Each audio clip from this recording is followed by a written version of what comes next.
Assalamualaikum warahmatullahi wabarakatuh.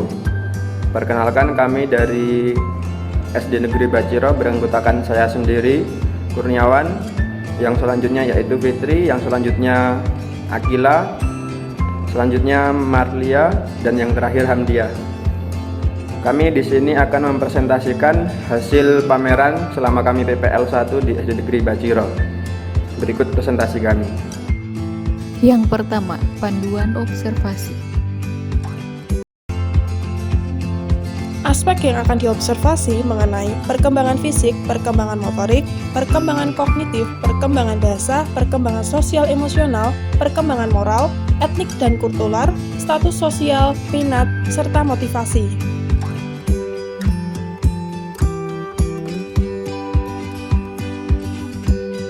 Perkembangan fisik yang diobservasi meliputi siswa mengalami pertambahan tinggi dan berat badan sesuai dengan usianya, siswa memiliki kebutuhan khusus, siswa dapat mendengar dan melihat dengan jelas.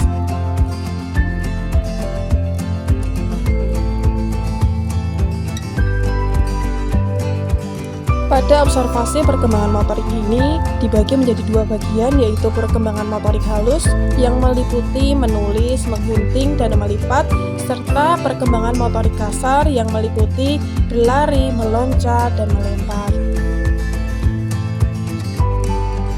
Selanjutnya pada perkembangan kognitif. Perkembangan kognitif ini dibagi menjadi dua bagian, yaitu kelas 1 dan kelas 4.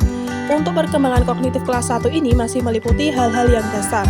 Kemudian untuk kelas 4 sudah memulai hal-hal yang lebih luas dan lebih kompleks.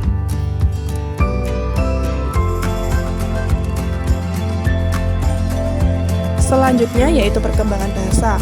Perkembangan bahasa ini juga dibagi menjadi dua bagian, yaitu kelas 1 dan kelas 4. Untuk lebih jelasnya bisa dilihat pada tampilan slide yang telah ditampilkan.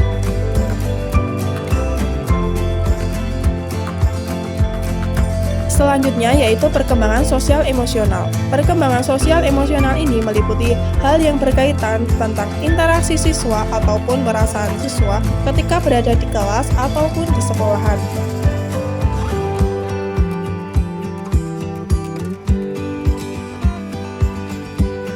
Selanjutnya yaitu mengenai perkembangan moral. Perkembangan moral ini mengenai kedisiplinan siswa, sopan santun siswa, serta rasa saling menghargai dan menghormati ketika berada di sekolah.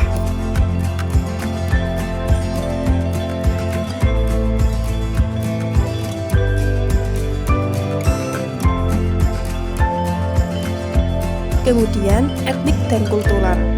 Dalam hal ini, siswa diharapkan dapat menghargai dan menghormati mengenai keberagaman etnik, keberagaman budaya, serta keberagaman agama yang ada di sekolah. Selanjutnya yaitu status sosial. Dalam hal ini, hal yang diobservasi mengenai fasilitas dukungan belajar dari rumah dan kesulitan dalam mengikuti sekolah karena faktor ekonomi.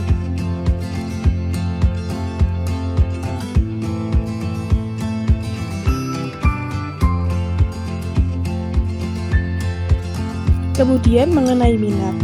Pada hal ini yang diobservasi mengenai siswa apakah bisa mengembangkan minat di sekolah tanpa sebuah hambatan.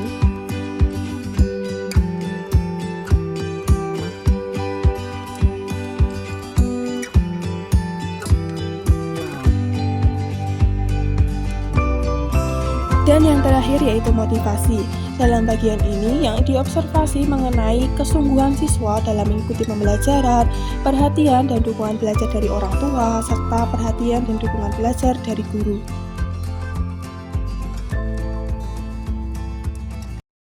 Selanjutnya, kerangka strategi. Kerangka strategi kelompok SD Negeri Baciro. Profil SDN Baciro. Berdasarkan hasil observasi ditemukan 1. Daya tangkap peserta didik masih rendah. 2. Keaktifan siswa tergolong masih rendah. Adapun capaian pembelajaran, peserta didik aktif dalam kegiatan pembelajaran.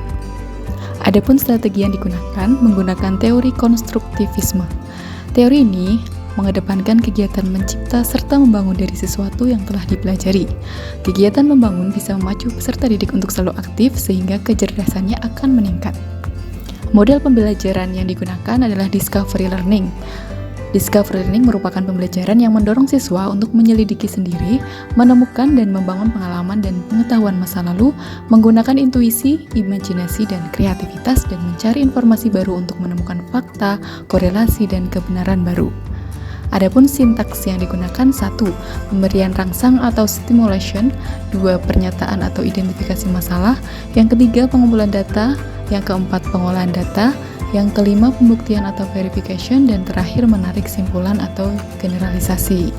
Metode pembelajaran yang dapat diterapkan antara lain: yang pertama ada metode ceramah, yang kedua metode diskusi, dan yang terakhir ada metode eksperimen. Selanjutnya, media pembelajaran yang dapat digunakan menggunakan PPT untuk pemberian rangsangan terhadap masalah yang akan ditemukan atau dikaji. Selain itu, juga menggunakan benda-benda konkret untuk melakukan percobaan. Kemudian, LKPD yang digunakan sebagai acuan dalam membantu dan mempermudah dalam kegiatan belajar mengajar, sehingga terbentuk interaksi efektif antara peserta didik dengan pendidik, dapat meningkatkan keaktifan peserta didik, serta LKPD ini disusun berdasarkan atau berbasis model Discovery Learning.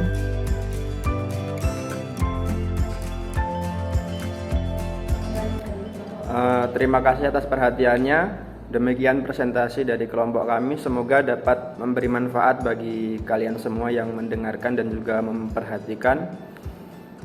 Kami ucapkan rasa syukur terhadap Allah Subhanahu wa Ta'ala.